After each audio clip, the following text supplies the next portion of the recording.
So that's why ethos is very important at the beginning of a speech, because at that point you have to get the audience to trust you, or the speaker has to get the audience to trust them in order to pay attention. Next slide. Repetition. These are rhetorical devices. Who can define a rhetorical device for me? What is a rhetorical device?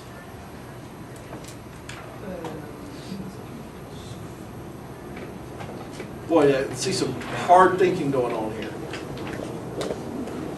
What is the purpose of a rhetorical device? What is it? I'm sorry to say it again. Right, to get the audience to agree with you, to get the audience kind of engaged in it, but following your lead. Okay? A little bit more, Mr. Cardozo. Okay. Rhetorical repetition of one or several words, specifically a repetition of a word that ends one clause or the beginning of another clause. Okay, what that means is you're going to pick a word. You're going to pick a word and you're going to hammer that word into the audience. Okay? It's almost like you're going to set up a rhythm with that word. Okay? One more. Okay, Francis Bacon said, "Men in great place are thrice servants. Servants of the sovereign or state, servants of fame, and servants of business." Where's the repetition there? Servants, right? See how it's kind of a rhythm that just hammers that home. You're a servant to this, you're a servant to that. What does being a servant imply? What does it imply? If I tell you that you're a servant to the state and you're a servant of business, what does that tell you? What does that make you feel? Not that you're being used. Servant is different than slave. Okay? If I said you were a slave to that, then you're being used and you're being taken advantage of. That you're a worker? Well, it means that you have an obligation, right? If you're a servant to something or someone, you have an obligation to perform certain duties to that entity, right? Right? I mean, let's just use the most obvious example we can use. If you are hired by someone as a servant to serve, right? That means you have to perform certain duties for that person, right? Right? Okay? So, what he's using this device for here is to say that people in a certain position, men in great place, there used to be people that were called, they would call them great men. Okay, and what a great man was it was nobility. Okay, there were people with titles, they had lands, they had a lot of people they had to take care of, right? Well, great men didn't like to think of themselves as servants. Okay, they like to think they had servants, right? I mean, if you're sitting there, if you're the Duke of whatever, right, you don't want to call yourself a servant, do you? You want to let people know how many servants you have. But Bacon was saying that they're a servant to the sovereign state. In other words, they're a servant to the king or to the country. They're a servant to fame. Their notoriety means that they have certain obligations that they have to fulfill.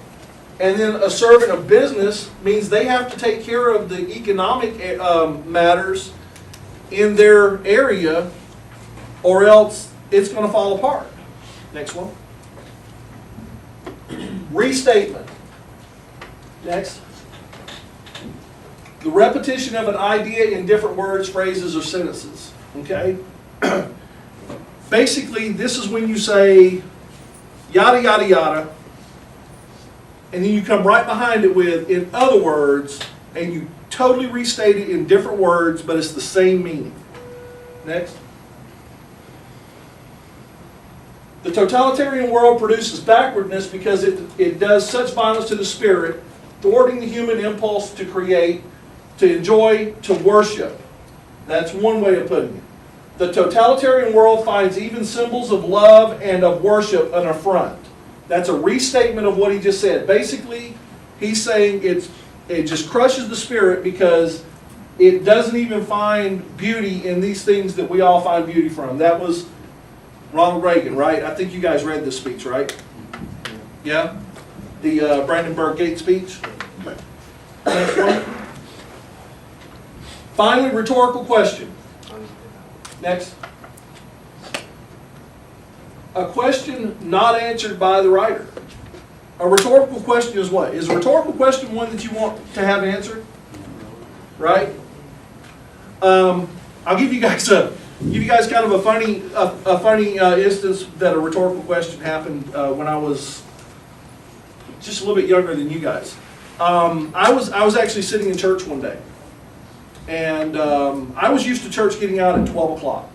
Okay, the church I went to got out at 12 o'clock. Well, I went to church with a friend of mine. Okay, and their church runs longer than my church does. And so I was about 14 years old, and I was totally bored. I mean, it was a boring day. And I'm sitting there, and the minister is just in his, man, he's in it. He's just, he's going on. He's like, I'm going to preach for the rest of the year, you know, on this stuff. And so he grabs the pulpit, and he said, "What time is it?" And he looks around. And he said, "What time is it?" And I said, "It's 12:30.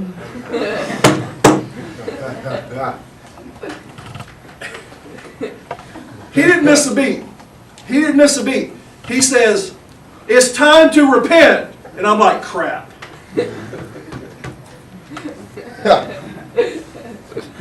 Sorry.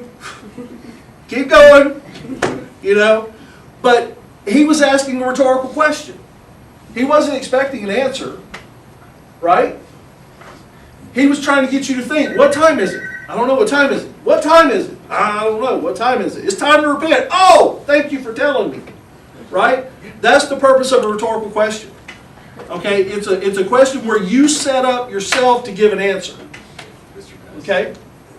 Next door wants to keep. Oh, sorry.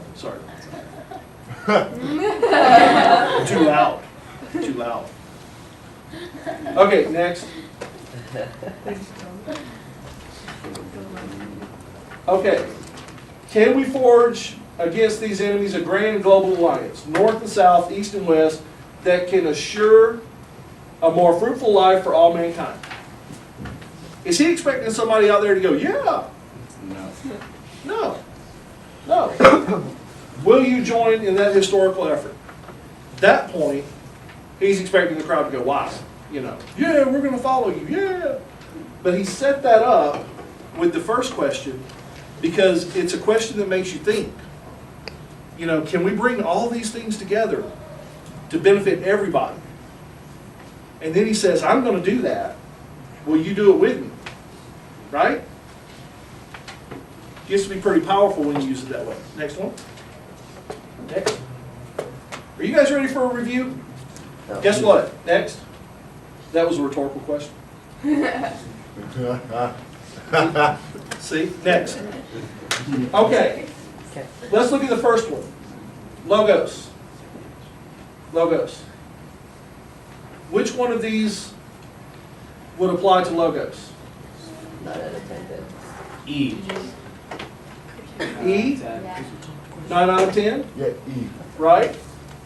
Mr. Cardoza? Yes, I would agree with that. No. E. You guys are right. Okay. Hit it. No, not yet. Hey. Okay. Hey. What do you think it is? Ethos, right? A. Trust me. Trust me. Go ahead, Mr. Cardoza. Yeah, right there. Trust me. Ethos is getting you to trust me in what I'm saying, right? Okay, what about pathos? F. F? Exactly. Mr. Cardoza? F. That makes me happy, man. Right? Appealing to that emotion, getting you happy. Repetition. What do you think? Over and B. over and over. B, over and over and over again, man. Boom. Hammer it home. Get that rhythm going. Get it echoing in their mind. Okay? Restatement. What do you think it'll be? Restatement. D. D. In other words, right? In other words, make your point, turn right around. You can actually say, in other words, and just totally come right back with it. And just hammer it home to them. So that leaves us the rhetorical question, what is it? C. Why me? Why me? Why me? Why is why me a rhetorical question? Why would you think that's a rhetorical question? Because you're asking yourself and you can. Yeah, you're asking yourself. You can't. There's nobody can answer it, can they? You know, why me? Why not you?